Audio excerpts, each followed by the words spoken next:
Meditation.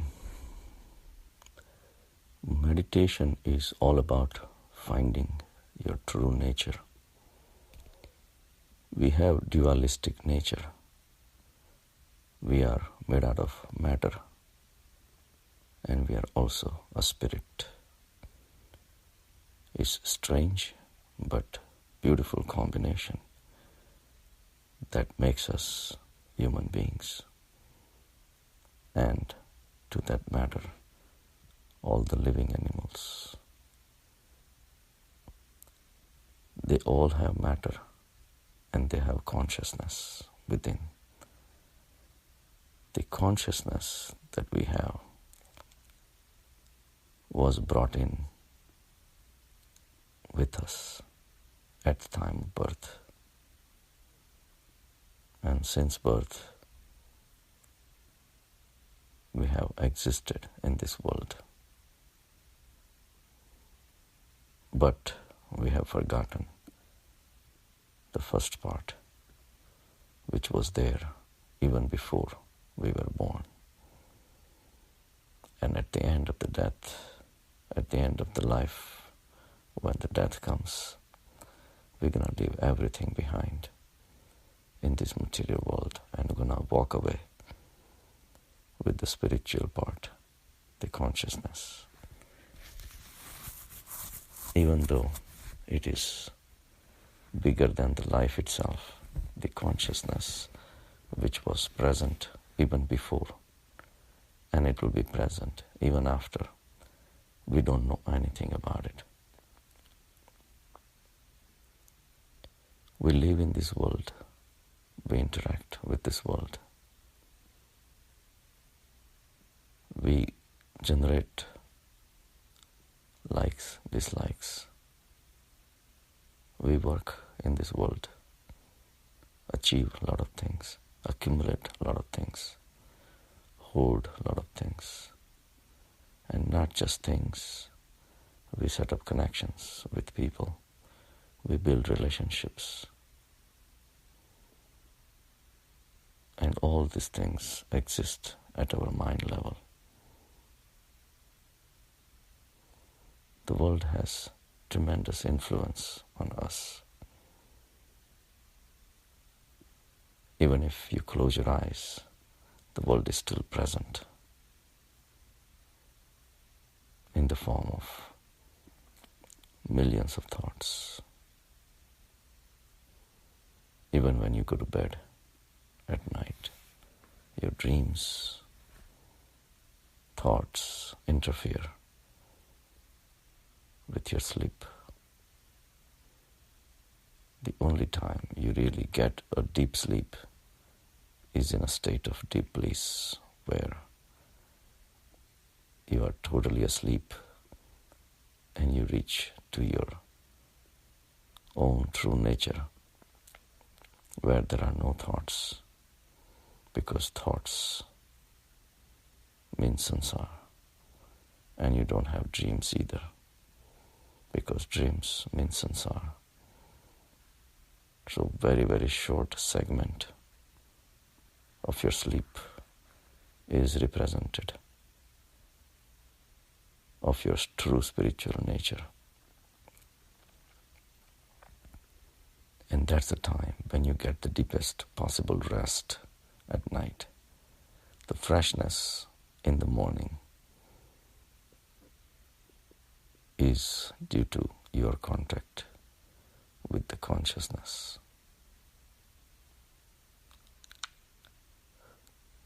So majority of our life is controlled by the world, the sansar. And all our interactions with people, objects, situations, it generates a lot of emotions, attachments, and of course the sufferings. The world operates, we like, we are happy. The world operates, we don't like, we are unhappy.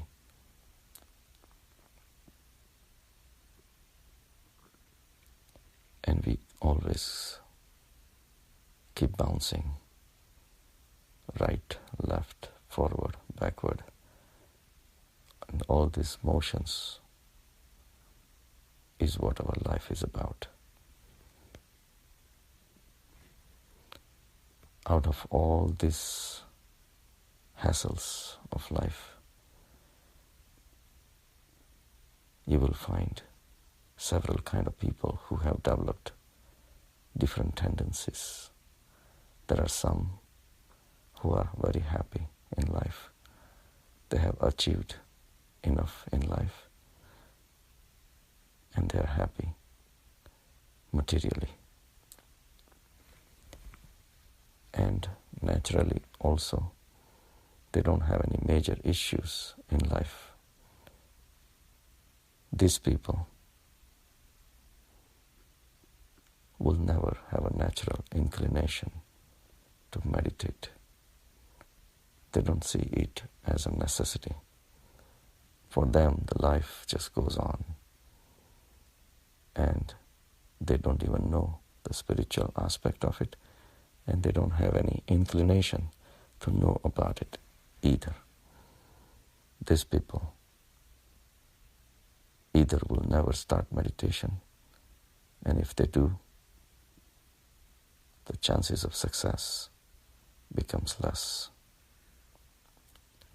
There are other extreme of the people who are very unhappy in samsara because of what samsara has done to them.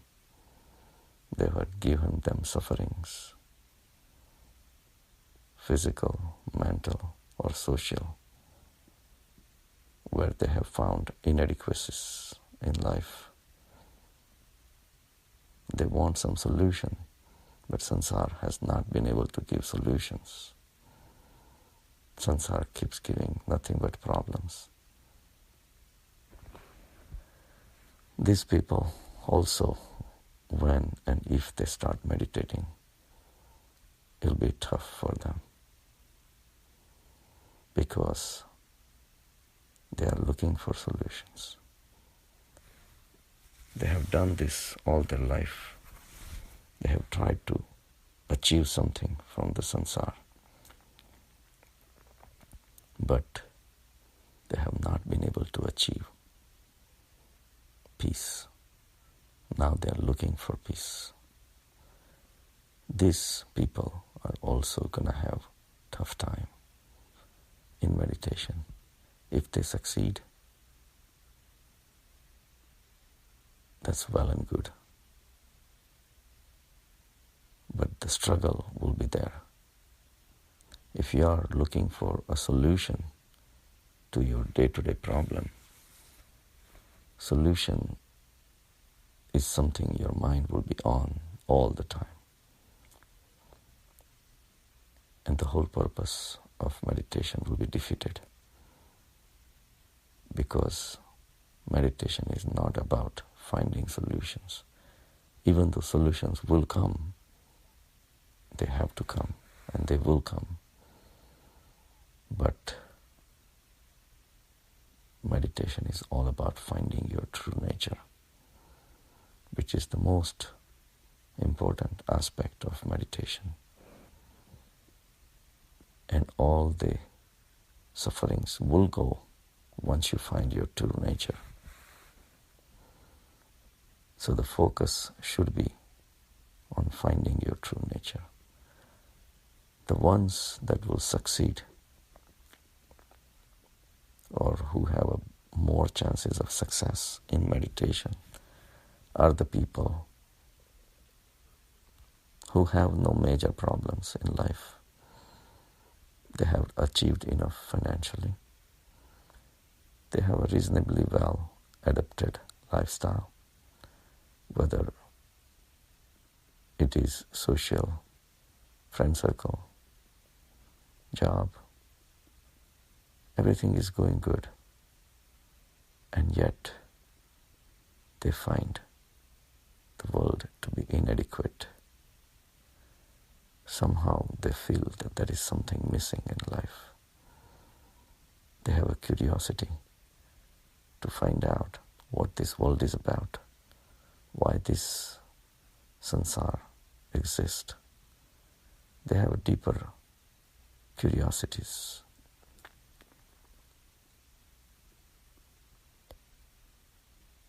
And the day-to-day pleasures somehow seem so repetitive and boring. That state of boredom combined with very curious mind,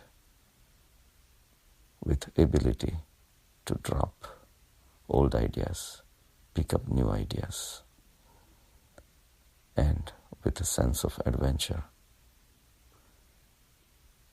to go into the field that is totally unknown. All these combinations are best characteristics to succeed in meditation. So let's talk about what is meditation, and then followed by how to meditate. So meditation, as we said earlier, is about finding your true nature. We have the world that's in front of us. With our 5 senses, we perceive this world. The eyes, the ears, the touch, the smell, taste. All these 5 senses bring the world to our mind.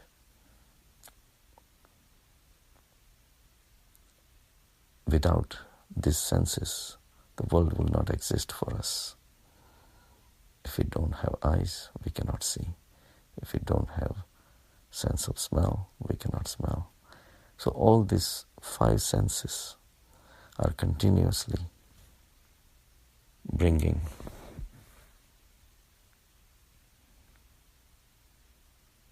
the information from this world to our mind. Mind stores all these informations, and then based on our likes and dislikes, we use our other 5 organs of action to perform the activity in the world.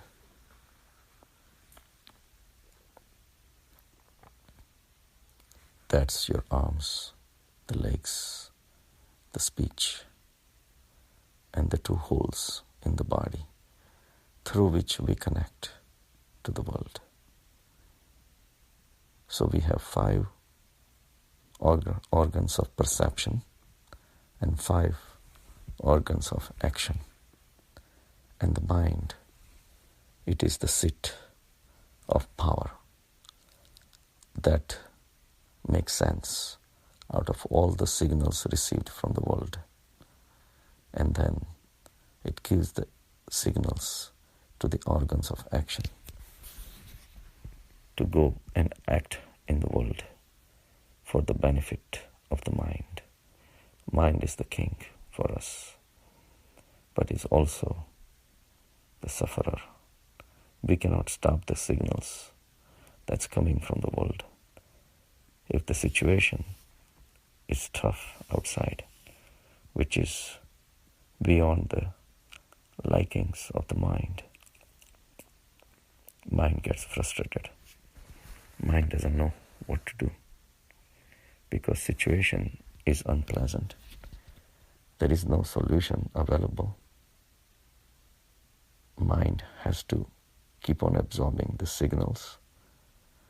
The unpleasant part of life keeps staring at you, and you cannot do anything about it.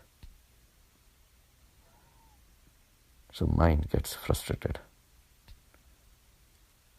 The organs of perceptions cannot be controlled, and the organs of action, they seem meaningless. Despite our actions, the things that we don't like don't disappear from the life. And the whole cycle becomes a cycle of frustration. I ask patients, I show them a pen, ask them, are you a pen? So they start laughing. I say, no. I say, how can you tell? They say, well, I am separate than the pen. So I say, you are the observer of the pen. The pen is being observed. And there is a connection between you two. That's the process of observation, the awareness. That's the link between you and the pen. And because of that link, you know for sure you are not a pen. The awareness generates the distance between you and the pen. Not just physical, but mental also. I put the pen away and I ask them, can you see your body? So they say, yes. Can you observe the body? Yes. Can you describe the body? Yes. So that means the body cannot be you. Just the way you could see the pen, describe the pen, and you said you were not the pen. How can you be the body? Now the body is being observed. Something inside you is observing the body, and it knows that there is a clear distance, if not physical, mental distance. So I ask them, who is observing your body? And they say, maybe my mind. Mind is not something you can touch, you can see. It's not a physical entity. It's kind of in between. It's something you cannot touch, but you do perceive it. It is there. You cannot deny that. But it's all about matter. Mind thinks about the matter. Mind lives in the matter. And mind suffers with the matter, or mind enjoys the matter. Mind is all about matter. So it's kind of material, and yet you cannot see it. So they say, maybe it's the mind that is observing the body. And yes, mind knows that mind is mind and body is body. So that's a little easier. But then comes the tougher question. Can you observe your mind? In the morning you were sad. Lunchtime you were happy. Afternoon you had argument. You got angry. At night you played with your kids. You were happy. What is all that? These are the fluctuations of the mind. Mind is being observed. How can you describe something without observing it? It's easy to describe the body. It's easy to describe the pen. And it's not that difficult to describe the mind, because everybody has a mind. Everybody lives with the mind. And all the states of the mind are easy to be described. We never ask ourselves a question. Who is describing the mind? Who is observing the mind? Again, there is something within you that is observing the mind, that is describing the mind. The only problem here is we don't know what it is. That is your soul. Soul is the life force that keeps you alive. You may have a body, you may have a mind, but in 1 second, once you're dead, mind and body become meaningless. they are dysfunctional without that life force. So that life force is there in the form of a soul within you, which is observing the mind. But we don't know anything about it.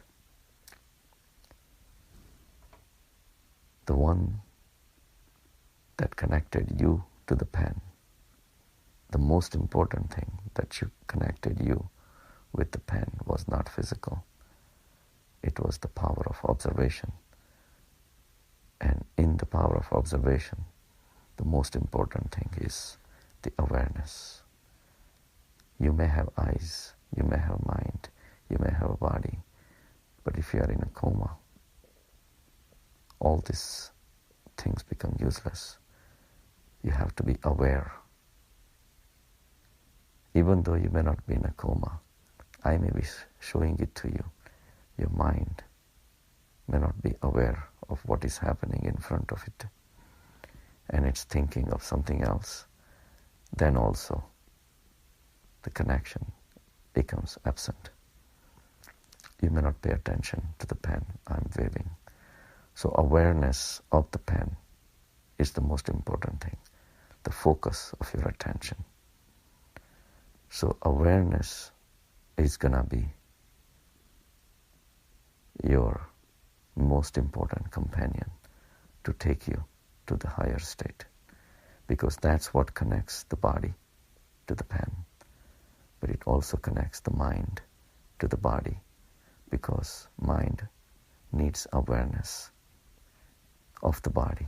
Then only it can describe the body. So awareness again is very important to set up the connection and also realize the distance between the mind and the body. So when you describe your mind and you observe your mind, it's your awareness that makes you write down a whole page about your mind, if I tell you to. The descriptions of the mind, the moods, the states of emotions. People can write pages and pages for. They go to a psychiatrist and they can spend hours talking about their mind. But they never realize that to do all these things, it requires awareness. To be aware of your mind is the most important step on the path of meditation. Because now if you analyze the whole thing, you will realize that awareness is not a function of the mind that we may think. Awareness is the function of your soul. That's why awareness goes behind the mind, observes the mind, describes the mind, writes pages and pages on the mind. So it's your awareness. It is not part of your mind. It is transcendental. It's beyond the mind. There is something within you, the life force, your soul, is full of awareness.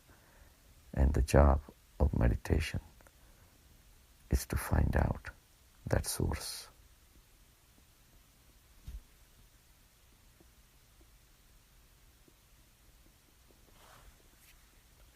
We'll take a break here.